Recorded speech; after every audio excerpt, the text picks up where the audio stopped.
నిజంగా మీ దగ్గర అంతో ఇంతో నిజాయితీ మిగిలి ఉంటే మీరు ఏకకాలంలో ఈ రాష్ట్రంలో ఉన్న షాపుల్లో ఉన్న సరుకుని చెక్ చేసి ఉండేవాళ్ళు. అట్లాగే ఆ రోజు దొరికిన తర్వాత ఏ షాపుకి ఏ జిల్లాకి ఎంత నకిలీ మద్యం పోయిందని లెక్క తీసి ఉండేవాళ్ళు. మీకు లొంగిపోవడానికని ఈమానం ఎక్కి ఆయన జనార్దన్ ఏదో పేరుంది, ఆయన ఈమానం ఎక్కి ఇటుకు వస్తే మీ వాళ్ళు రాజును తీసుకెళ్ళారు. మీరు అక్కడ అబద్ధాలే. జోగి రమేష్ పేరు ఇరికించే ప్రయత్నం చేశారు. చంద్రబాబు నాయుడు గారు జోగి రమేష్ గారు ఒక 3 మాటలు 3 ఆప్షన్లు మీకు ఇచ్చారు. మీ దగ్గర ధైర్యం ఉంటే దాన్ని స్వీకరించండి. 1, పాపం దైవభక్తుడు జోగి రమేష్ దేవుని దగ్గర ప్రమాణం చేద్దామని అడిగాడు. కాదు, సత్యశోధన నిలబడతాను నేను, లై డిటెక్టర్ నిలబడతాను నేను, మీరు వస్తారా అడిగాడు. ఇది కూడా కాదు, సిబిఐకి ఇమ్మని చెప్పారు. సిబిఐకి ఇస్తే అన్నీ వస్తాయి కదా అని చెప్పారు. కానీ మీరు సిట్ వేశారు. మధ్య ఏదో వస్తూ ఉంటే చిన్న పిల్లల సినిమా చూసిన అట్లా మహేష్ బాబు అనుకుంటా, అబ్బా దీని వేషాలు అంటుంటాడు. అట్లా మీరు మీ సిట్టు వేషాలు చూసి అసలుకి బోర్ కొడతా ఉంది. ఒక సిట్ ఆల్రెడీ పనిచేస్తూ ఉంది. ఈరోజు కూడా ఒక్క రుజువు కూడా లేకుండా కేవలం కంప్లైంట్లపైనే సిట్ నడిపిస్తూ ఉన్నారు. సిట్టు గురించి మాట్లాడితే కొడతా ఉన్నారు. ఇప్పుడు ఇంకొక సిట్ ఇది. ఈ సిట్లో మళ్ళీ మీ వాళ్ళనే కూర్చోబెడతారు. మీ వాళ్ళకి క్లీన్ చిట్ ఇచ్చే ప్రయత్నం చేస్తారు. నిజంగా అసమర్థ రాజకీయాలు అందామా, లేక అసమర్థ సిగ్గులేని రాజకీయాలు అందామా, లేకపోతే అసలు పరిపాలన భ్రష్టు పట్టించి కేవలం మీ అధికారాన్ని ఏ విధంగా అయితే 45 లక్షల ఓట్లకు లెక్క లేకుండా పోయిందో, లేక ఆలస్యంగా పడ్డాయో, ఇప్పటికే మీరు ఓట్ చోరీ ద్వారా అధికారంలోకి వచ్చారని ప్రజలు మాట్లాడుకునే క్రమంలో మీరు సంపాదనకే, మీరు సంపాదించుకుందామనే మీరున్నారా? ఇప్పటికే ఈ లిక్కర్ వలన 5-6 వేల కోట్ల రూపాయలు మీకు సంబంధించిన వాళ్ళ జేబుల్లో చేరినాయని ఒక వార్త. ఆయనతో మీరు చిలక పలుకులు చెప్పిస్తారు. మంచిగా ఒక చైరేసి చక్కగా క్రాఫ్ట్ దువ్వి 2-3 సంవత్సరాల నుంచి అని మీ ఆఫీసర్లను అడగండి. 2-3 సంవత్సరాల నుంచి ఈ లిక్కర్ ఇండస్ట్రీస్ ఉన్నాయా అని.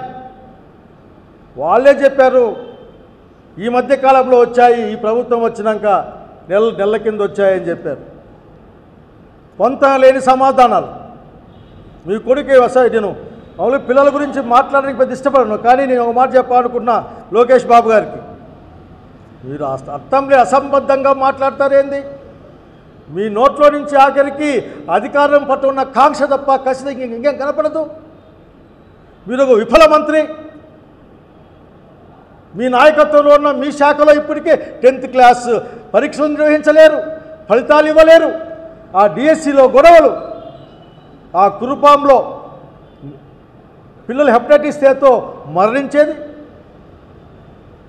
కనుక లోకేష్ బాబు గారు మీకు మాట చెప్పకుండా మీ నాన్నగారి రాజకీయాలు మంచి రాజకీయాలు అనుకుంటా ఉన్నారేమో.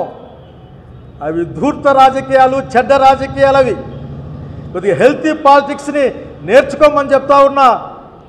ఒకవేళ మీ పార్టీలో చాలామంది సీనియర్లు ఉన్నారు, కొద్దిగా అంతో ఇంత రాజకీయాలు తెలిసిన వాళ్ళు, వాళ్ళ దగ్గర కూర్చోండి. వాళ్ళు మీకంటే సీనియర్లు.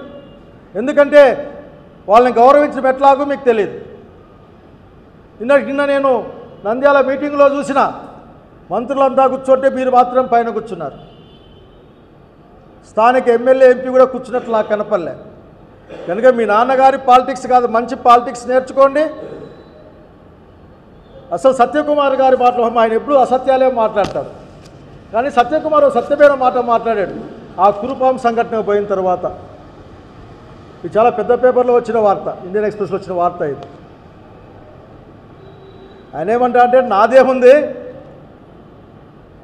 ఆ స్కూళ్ళు పనిచేసే ఎడ్యుకేషన్ డిపార్ట్మెంటు, పంచాయతీరాజ్ డిపార్ట్మెంటు, ఆ తర్వాత హెల్త్ డిపార్ట్మెంటు, దాంతోపాటుగా దాదాపు మున్సిపాలిటీ, పంచాయతీరాజ్ అందరూ విఫలమైపోతే ఈ కార్యక్రమం జరిగింది. అతను మీ ముందే కామెంట్, ఇంకా చెప్పాల్సి వస్తే ఇంగ్లీష్లో పప్పగా చక్కగా చెప్పాడు.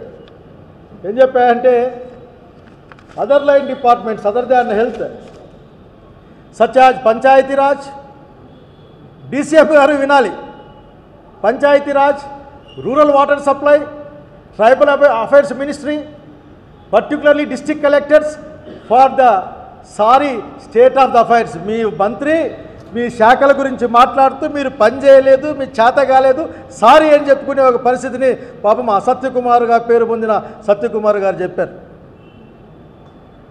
హెపటైటిస్ ఏ ఎట్లా వస్తుందో ఏమో వీళ్ళకి ముందు క్లాస్ ఇవ్వాలి. కనుక నేను చెప్పే మాట ఒక్కటే, ఇక్కడ ఆయన కూడా లిక్కర్ గురించి మాట్లాడతాడు. ఏదో చేతికొస్తేనే ఆ సిట్లు బిట్లు వేసుకొని. నిజంగా సిట్ అంటేనే ఈ రాష్ట్రం నవ్వుతూ ఉంది. చంద్రబాబు గారు వాళ్ళు ఊరికే ఆ టీఏడీఏలు బండ్లకు డీజిల్ దండగా, లేకపోతే మీకు వ్యతిరేకంగా ఉన్న వాళ్ళని ఎత్తుకుపోయి తనడానికి తప్ప పనికి రావడం లేదు. ఎట్లా కొడతా ఉంటే నడవలేకుండా కొడతా ఉన్నారు. మరి ఇదొక సిట్టు. అదే ఇది అనుకున్నామే, వీళ్ళ వేషాలు చూడలేక ఇబ్బంది పడతా ఉన్నాం. కనుక మీరు ఈ కార్యక్రమాన్ని చేయమని చంద్రబాబు నాయుడు గారు ఇంకా మాట్లాడుకుందాం. లిక్కర్ కేసులో మీరు ఏమాత్రం నిజాయితీ ఉన్నా సరే దీన్ని మీరు సిబిఐకి అప్పగించండి. పైగా మీ ప్రభుత్వంలో ఇది ఎన్డీఏ ప్రభుత్వం, అందరూ దీంట్లో ఉన్నారు. దీన్ని సిబిఐకి అప్పగించండి. సిబిఐ నిజాలు నిగ్గు తేలుస్తుంది. దాదాపు చెప్పే లెక్క ప్రకారం దాదాపు 3-4 లక్షల కోట్ల దోపిడీకి రంగం సిద్ధం చేసుకున్నారని చెప్తా ఉన్నారు. మీరింత దుర్మార్గమైన పరిపాలన నిజంగా మీకు 70,000 బెల్ట్ షాపుల్లో లక్షలాది మంది ఈరోజు మందు తాగుతా వాళ్ళ ఆరోగ్యం నాశనం అవుతా డబ్బులు మాత్రం మీ జేబుల్లోకి చేరుతుంటే మీకు సంతోషంగా ఉందని నేను భావిస్తూ ఉన్నాను. లిక్కర్ షాపులకి ఏమైనా మీరు అధికారంగా ఇచ్చి ఉన్నారా? అక్కడ ఏం చెక్కింగ్ ఉంటుంది? ఎవడైనా డైరెక్ట్గానే మీ నకిలీ మద్యాన్ని వాళ్ళకి ఇచ్చేసి అమ్మించుకోవచ్చు కదా. ఆ క్యూఆర్ కార్డ్ని స్కాన్ చేయాలంట. చెప్పడానికి నోరెట్లా వస్తూ ఉంది. ఈ 40 ఏళ్ళ ఇండస్ట్రీ ఏమైపోయింది? చంద్రబాబు నాయుడు గారు నిత్యం అబద్ధాలతో, అభద్రతా భావంతో ఈ రాష్ట్ర అభివృద్ధి గురించి పట్టించుకోకుండా, ఈ రాష్ట్ర ప్రజల గురించి పట్టించుకోకుండా భూముల్ని అప్పగిస్తూ సర్వం నాశనం చేయడమే కాకుండా ఈ రోజున ఇబ్రహీంపట్నం, ములకల్ చెరువే కాదు, నేను చెప్తా ఉన్నాను, ఈ రాష్ట్రం మొత్తం మీద మీరు ఈ కుటీర పరిశ్రమ మీ వాళ్ళు నడిపిస్తూ ఉంటారు. అందులో మీ ప్రభుత్వం యొక్క పెద్దల యొక్క ప్రమేయం ఉండే ఉంటుంది. మీరు చెక్ చేయండి. మీ అధికార యంత్రాంగాన్ని ఉపయోగించి ఈ రాష్ట్రంలో అన్ని చెక్ చేయండి. మీరు చేసే పని జనాన్ని చేసుకోమని చెప్తారా?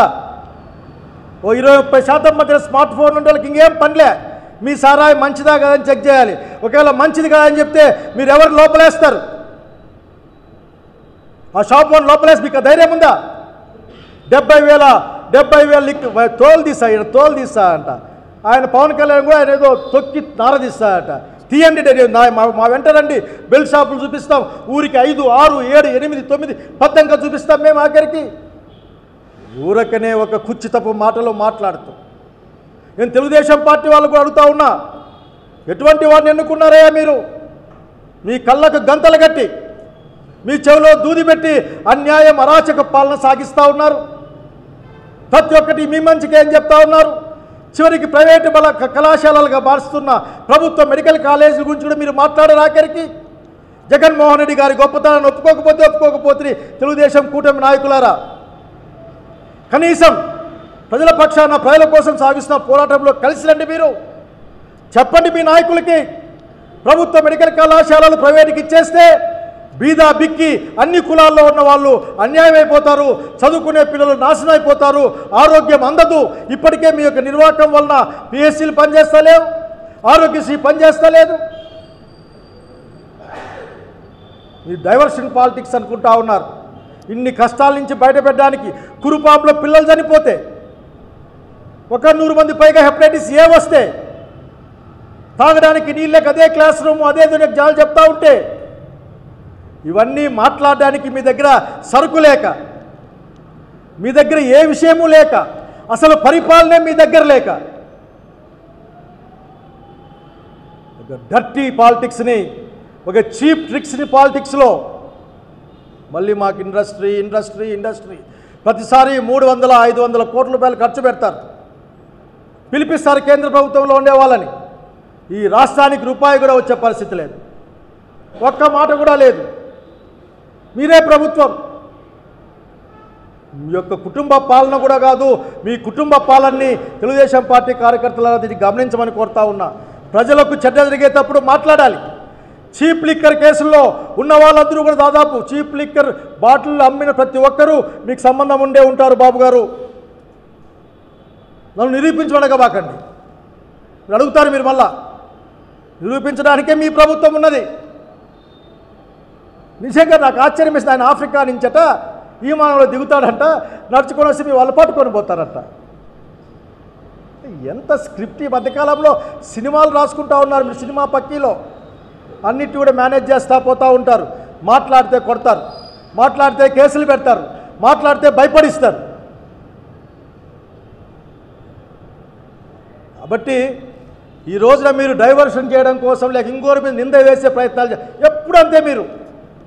మీరు ఏ పని చేసినా ఆ నింద వేరే వాళ్ళ మీద వేసే ప్రయత్నం చేస్తారు. రామారావు గారి పార్టీ పీక్కొని అతన్ని బయట నెట్టేస్తే అది రామారావు తప్పు.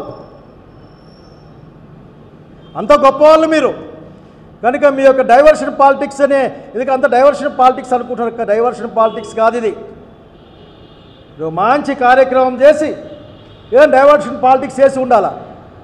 మీరు ఒక చెడ్డ రాజకీయాలని, మురికి పట్టిన రాజకీయాలని, లేదంటే చీప్ ట్రిక్స్ని రాజకీయాల్లో ప్రవేశపెడతా ఉన్నారు. ఇది మంచిది కాదు, ఇది రాష్ట్రానికి నష్టం. కనుక ఇప్పటికైనా సరే మీ అబ్బాయికి మంచి రాజకీయాలు నేర్పించండి. మీ పార్టీ వాళ్ళకు కూడా మంచి రాజకీయాలు నేర్పించరు. ఒక ఆయన ఏదో మన పేపర్లో చూసా, లై డిటెక్టర్కి వస్తాడా అని, దా మేము తెస్తాం, మీరు కూడా రండి, సిబిఐకి ఇవ్వండి, సిబిఐ వాళ్ళు నిగ్గు తేలుస్తారు ఎవరు ఎక్కడ ఎంత లిక్కరు ఏం కథ అని. మీ యొక్క దాన్ని మూసేసే కార్యక్రమానికి పెద్ద ఉదాహరణలు అవసరంలే. ఇప్పటికి కూడా మీరు ఆ ఇద్దరి రిపోర్ట్లో, రిమాండ్ రిపోర్ట్లలో పొంతం లేని మాటలు రాశారు. దాంట్లో ప్రభుత్వ అధికారులేమో ఈ నెలల్లోనే మొదలైందంటే మీరు 2-3 ఏళ్ళ కింద రాసే ప్రయత్నం చేశారు. అట్లాగే మీరు అలిగేట్ చేసిన వాళ్ళ పేర్లు దాంట్లో లేవు. చివరికి వాళ్ళ దగ్గర నుంచి ఏ జిల్లాకు, ఏ షాపుకు, ఎవరికి ఎంత పోయిందనే వివరాలు కూడా మీ దగ్గర లేవు. ఉన్నా మీరు బయట పెట్టరు, వాటిని నలిఫై చేసే ప్రయత్నం చేస్తారు. ఎంతసేపు కూడా జగన్మోహన్ రెడ్డి గారి పైన ఏడవడమే కదా. ఇప్పటికైనా అర్థమైందా జగన్మోహన్ రెడ్డి గారి లిక్కర్ పాలసీలో ఉన్న ఔన్నత్యం ఏదో? అది ప్రజలు చేసిన వ్యాపారం, అది అంటే ప్రభుత్వం చేసిన వ్యాపారం. అది ఎక్కడ ఏం జరిగినా అకౌంట్లో పడాల్సిందే, డబ్బులు పోవాల్సిందే, బిఎస్ఎన్ అదేందో బెవరేజ్ కార్పొరేషన్ లెక్కలు ఉండాల్సిందే, అమ్మాల్సిందే. ఇట్లా పక్కన షాపులు పెట్టి, షాపులు కాదు ఫ్యాక్టరీలు పెట్టి, దాని కుటీర పరిశ్రమలు కాదు 20,000 సీసాలు రోజుకు తయారు చేసే ఫ్యాక్టరీని ఈ రాష్ట్రంలో అనేక చోట్ల మెయింటైన్ చేయబడుతున్నాయని చాలా అనుమానం పడుతూ ఉన్నారు. 2 దొరికాయి, ఇంకెన్ని దొరకాలో. కాబట్టి ఇప్పటికైనా సరే మీ యొక్క ఆ మురికి పట్టిన రాజకీయాలని ఆపేమని కోరుతా ఉన్నాను.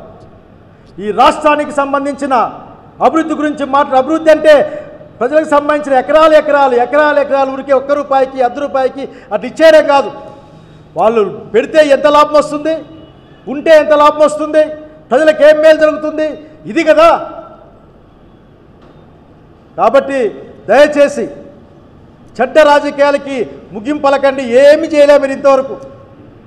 ఏం చేసినా ఈ రాష్ట్ర సంపదని అప్పనంగా అప్పగించడం తప్ప ఈ రాష్ట్రానికి మీరు తెచ్చిపెట్టిందంటూ మాకేం కనపడడం లేదు ఇంతవరకు కూడా. ఆఖరికి